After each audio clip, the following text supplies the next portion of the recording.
మన swipe Wonderla toilet cleaning ను సులభంగా మార్చే powerful product Elim toilet cleaner.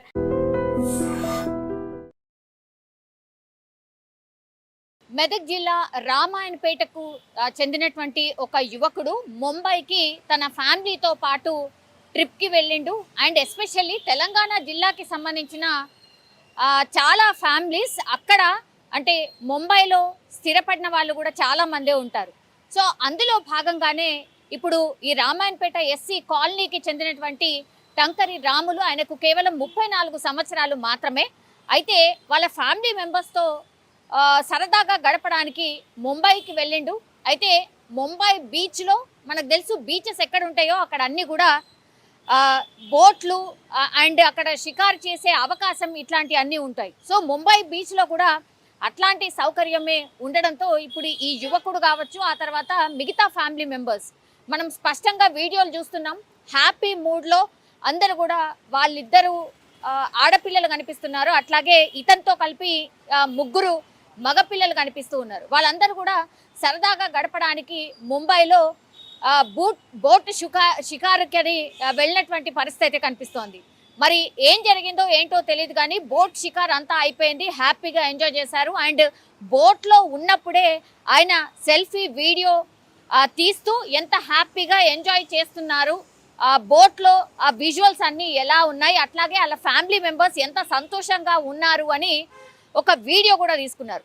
So ఆ వీడియో తీసుకోవడం, ఆ తర్వాత ఆ బోట్ ట్రిప్ అయిపోవడం, దెన్ పూర్తిగా ఒడ్డుకు వచ్చిన తర్వాత అక్కడ బయటకి దిగేటటువంటి క్రమంలోనే ఒక పెద్ద అల వచ్చి ఈ యువకుడిని తాకడం, ఆ తర్వాత అల పూర్తిగా అతన్ని లోపలికి లాక్కొని వెళ్ళిపోవడం అయితే జరిగింది. దీంతో అక్కడ ఉన్నటువంటి కుటుంబ సభ్యులే కాబట్టి వాళ్ళందరూ కూడా ఒక రకంగా షాక్కి గురైనరు. అంటే క్షణాల్లోనే జరిగిపోయింది. పెద్ద అల వచ్చి ఇప్పుడు ఈ రాములు అనేటాన్ని పూర్తిగా లాక్కొని వెళ్ళిపోయినటువంటి పరిస్థితి. సో అనుకోనటువంటి ఇన్సిడెంట్, ఆయనను కాపాడే ప్రయత్నం చేద్దామన్నా కూడా అలల ధాటి చాలా ఎక్కువగా ఉంటుంది. అండ్ ఇమాజిన్ కూడా చేసుకోనంతగా అప్పుడప్పుడు అలలు వస్తూ ఉంటాయి. ఒకవేళ ముంబై బీచ్కి సంబంధించి పూర్తి స్థాయిలో అవగాహన ఉన్న వాళ్ళైతే డెఫినెట్లీ అలలు కొంత డేంజరస్గా ఉంటాయి, జాగ్రత్తగా వెళ్ళాలి, జాగ్రత్తగా బయటపడాలి అనేది కొంతవరకు అవగాహన ఉంటుంది. కానీ అంటే ఎంజాయ్ చేసే మూడ్లో అట్లాగే ముంబై బీచ్ అలలు ఎట్లా ఉంటాయి తెలియకపోవడం ఒకటి. ఆ తర్వాత ఈ మధ్యకాలంలో మీరు చూడండి ముంబైలో చాలా పెద్ద ఎత్తున వర్షాలు కూడా పడుతున్నాయి. అందుకని అలల ధాటి కూడా చాలా ఎక్కువగా ఉంటుంది. బీచెస్లో ఏమవుతుందంటే ఆ వాల్ ఏదైతే ఉంటుందో ఆ బీచ్కి సంబంధించిన వాల్ బయటకు కూడా వాటర్ వస్తూ ఉంటాయి అప్పుడప్పుడు.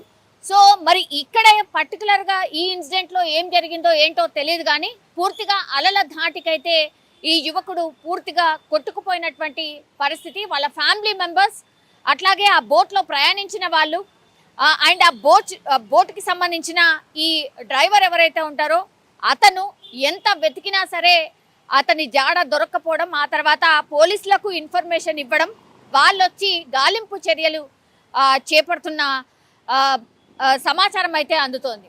అయితే గజ ఈతగాళ్ళని రంగంలోకి దింపి ఇప్పుడు ఆ యువకుడి కోసం అయితే గాలిస్తున్నారు. కానీ వాళ్ళు వచ్చేసరికి ఇప్పుడు అలల ధాటిని మనం ఇమాజిన్ కూడా చేసుకోలేం. ఇప్పుడు ఇట్లాంటి ఇన్సిడెంట్లో ఏం జరుగుతుందంటే కొన్ని గంటల పాటు మనం వెతికినా సరే ఎక్కడైనా దొరకకపోతే ఎక్కడో అంటే ఈ కోస్టల్ ఏరియా అనుకోవచ్చు, ఈ బీచ్కి సంబంధించిన ఒడ్డు ఉంటుంది కదా, ఎక్కడో ఒక చోట మళ్ళీ ఆ యువకుడిని బయటకి పుష్ చేస్తే, అలలు బయటకు పుష్ చేస్తే కానీ దొరికే పరిస్థితి ఉండదు. అయితే ఈ పర్టికులర్గా వీళ్ళ ఫ్యామిలీ మెంబర్స్ చెప్తున్న వర్షన్ ఏంటంటే ఈత వస్తుంది అనే మాట కూడా చెప్తున్నారు. కానీ ఈత వచ్చినా సరే అలల ధాటి చాలా ఎక్కువగా ఉండింది, మాకే భయం వేసింది, మేము కొంత జాగ్రత్త పడ్డాం. కానీ ఇప్పుడు మా తోటి వచ్చినటువంటి ఈ రాములు అనే వ్యక్తి మాత్రం మా కళ్ళ ముందే కొట్టుకుపోయాడు అనేటువంటిది వాళ్ళు విలిపిస్తూ చెప్తున్నటువంటి సమాచారం అయితే ఉంది. కానీ అత్యంత విషాదకరం. జస్ట్ హ్యాపీగా ఎంజాయ్ చేద్దామని ఫ్యామిలీతో పాటు బోట్ పూర్తిగా బోట్ జర్నీ అంతా ఎంజాయ్ చేసిన తర్వాత కేవలం దిగేటటువంటి టైంలోనే ఒక పెద్ద అల వచ్చి ఇప్పుడు ఆ యువకుడిని లోపలికి లాక్కొని వెళ్ళిపోయింది. అసలు ఎవరు కూడా ఎక్స్పెక్ట్ చేయలేదు, అక్కడ ఉన్న వాళ్ళు కూడా ఎవరు ఎక్స్పెక్ట్ చేసి ఉండరు. కానీ వాటర్ చాలా చాలా డేంజరస్. ఎంత ఆహ్లాదాన్ని ఇస్తుందో అంతే డేంజరస్ కూడా. సో వరుసగా ఇట్లాంటి ప్రమాదాలు అయితే ఈ మధ్య కాలంలో చాలానే వింటున్నాం. అట్లాగే ఈత సరదా కూడా చాలా మంది ప్రాణాలు తీస్తుంది. సో వాటర్ ఏదైనా సరే వాటర్తో కొంత జాగ్రత్తగా ఉండాలి.